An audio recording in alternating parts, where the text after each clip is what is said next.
Chronic kidney diseases or CKD could kill 5,56,000 lives annually. It can become one of India's top 5 causes of death. Chronic kidney diseases affected 9.3% of the Indian population in 2021. Could your urban lifestyle be putting your kidneys at irreversible risk? Welcome to Second Opinion, where experts speak first.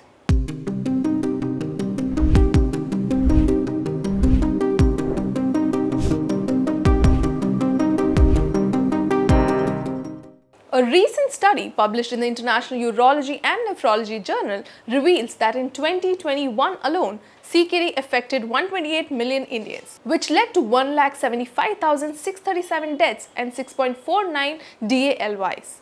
Doctors are witnessing an alarming surge in hospitalizations as CKD sneaks from silent early stages to critical failure, with most patients only seeking help when dialysis or transplants are needed. The study underscores that this burden is largely preventable. The disease can be potentially reduced by 15% through better control of diabetes and hypertension, since it is tied to our evolving diets and urban environments. Chronic kidney diseases affected 128 million Indians in 2021. That's nearly 9.3% of the population. And it has caused a staggering 6.49 million disability-adjusted life years lost.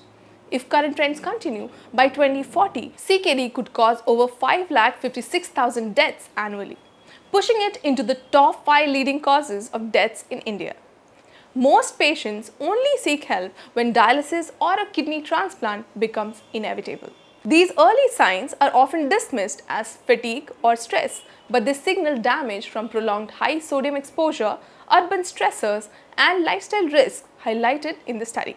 The sad part of the story is that most of the people who are having chronic kidney disease don't even know that they are suffering from this disease. Traditionally, diabetes and hypertension have been the commonest cause for chronic kidney disease. But of late, we are seeing urbanization as a major contributor to this risk factor. Urban lifestyle means a fast-paced life where there's more stress, more of takeaway food, and less of fresh and home-cooked food being consumed by the people. Whenever there's an increase in intake of processed and packaged food, there's an increase in the amount of salt intake by the people. Whenever there's an increase in hidden salt intake, there's an increased chance of development of hypertension and damage to the kidneys. Another concern is the delay in the detection. Kidney damage can be easily detected by two inexpensive and simple tests which are available everywhere. One is the serum creatinine level, and the other is presence of protein in urine. But since early stages of kidney damage does not give any signs, and most of the symptoms happen only when there is advanced damage to the kidney, no one comes for routine health checks or routine checks of the kidney problem. CKD occurs when kidneys are damaged and can't filter blood properly, leading to waste buildup. It's often called a silent disease because symptoms appear late. There are early warning signs such as fatigue and weakness, swelling in legs, ankles or feet, foamy urine or blood in urine. There can be symptoms of frequent urination, especially at night, accompanied with itchy skin or poor appetite and shortness of breath. The early signs are often ignored as aging or stress, but beyond the usual suspects, uncontrolled diabetes and hypertension, rapid urbanization, high sodium processed diets, obesity, and lack of early screening are major drivers.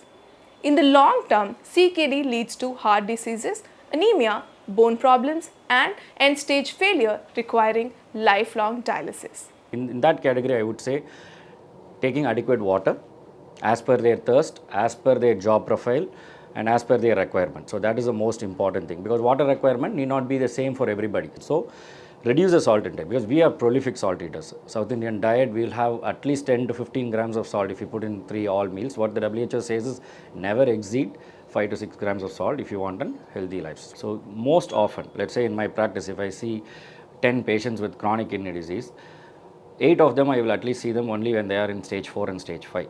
Unfortunately, the stages where we can treat them, prevent them from progressing to the next stage is at the early stages, that is in stage 1, 2 and 3. So unfortunately, in the early stages, kidney disease is silent. They tend not to have so much of symptoms. But yes, not for all. Again, some of them might present with symptoms at an early stage. If you're asking me what are all the symptoms that are specific to kidney disease, you look into your urinary parameters, or grossly you see if there is any blood in the urine, if you see any frothiness in the urine, or in general the patient is having any swelling of the legs, or is there any reduced urine output. So these might be some of the earliest presentations to manifest. In practical terms, advanced CKD drastically reduces quality of life with constant fatigue, dietary restrictions, frequent hospital visits, financial burden from dialysis, and higher risk of heart attacks or strokes. Many young adults delay checks, mistaking symptoms for temporary issues. Sadly, in India, only around 10 to 15 percentage of population make it a habit to have regular kidney health checkups annually, even among people who tend to fall under the high risk category. What we see in our clinical practice is that more than 50 percentage of patients present to us with signs and symptoms when the disease has progressed to its advanced stage and dialysis looms. In case of CKD, what are the consequences for it? So the problem that we encounter in practice is that even if we diagnose the kidney disease early, it is very tough to convince that these patients have got kidney diseases because lot of times there is no pain involved or the patient does not witness any blood coming out of the system. So, if these patients develop kidney diseases and present to us at a very late stage, they usually present as crash landing to the emergency department with complaints of breathlessness, or it could be in the form of seizures or what you would call fits, sometimes in an altered mental status. So, these patients would require an emergency dialysis, which incurs a lot of high cost burden on the family and the patient, and it also translates into a slimmer outcome in terms of survival. The other components or complications of presenting late in CKD would include the complications of anemia, poor bone health, which can lead on to pathological fractures, by which I mean fractures just after a subtle fall. It can also lead on to fertility issues, and finally BP mismanagement. CKD is largely preventable and manageable if caught early. Controlling blood sugar and pressure, reducing salt intake. Doctors also advise eating fresh fruits and vegetables, also staying hydrated, exercising, and avoiding overuse of painkillers can be helpful.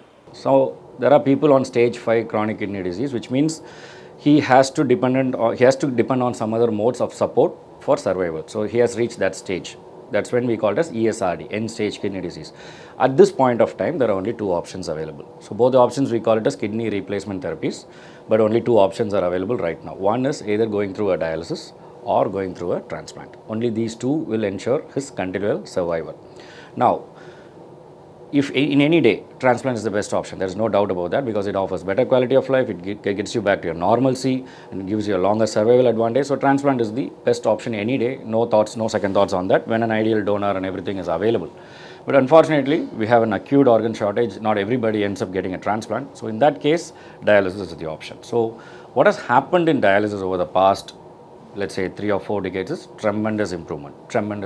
The way people are surviving with dialysis, let's say 10-15 years back, and now there is a gross difference. Now the survival rate, a 10-year survival rate in dialysis is more than 60 to 70%.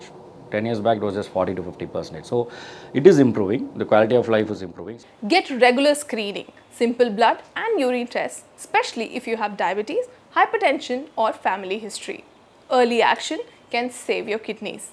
That's all for this episode of Second Opinion.